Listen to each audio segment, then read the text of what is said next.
In 2023, can we normalize being able to die and not have it screwing up your family's real estate prospects? This is not my listing. These were not my buyers. This is not my circus. These are not my monkeys. It is just my story to tell.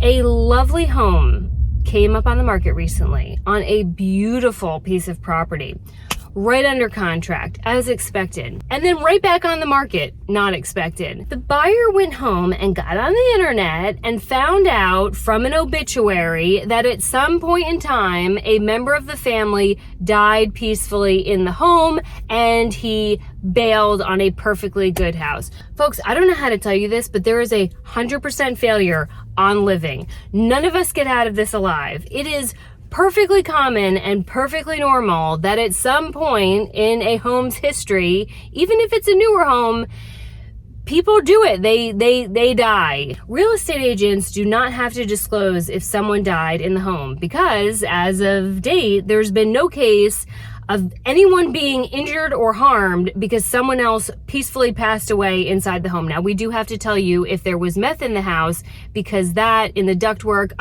yeah, not good. That we have to tell you about, but not if someone died. It is so common.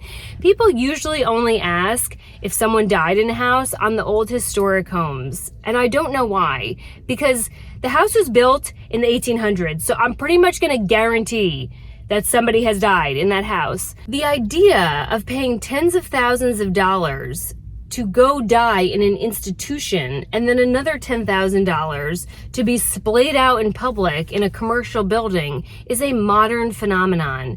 In the 1700s and 1800s, you died at home, we had your funeral in the home, and we buried you in the backyard.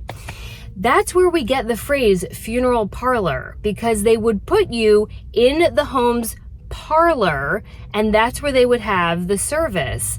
In the South, not entirely confirmed, but I've heard it enough that we'll just assume that it's true. In the South, it said that they would take the door off the parlor and that's what they would lay you on, and your friends and family would come in the front door and walk around you in the parlor and then leave. That was your service. And then we'd plop you in the backyard.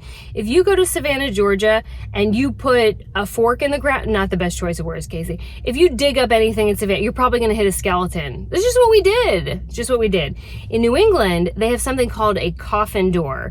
If you look at their architecture, there is an extra wide door that goes from the outside into the parlor, just the parlor. And it's believed that that's where you'd have your funeral, in the parlor, and then that extra wide door made it easier to get people, caskets, in and out. Well, I guess only out. If you brought it in, that'd be weird. Those crazy Yankees. Get them out without going through the main part of the house. There is no reason to let go of a perfectly good home because at some point in time, someone died in the house. That's just silly. And if it bothers you that much, might I recommend new construction? Only to find out that it was built on an ancient burial ground. And if you happen to wake up and see some ghostly vision at the side of your bed, then charge it rent. Then it's an investment property, which has very favorable tax implications. You're welcome.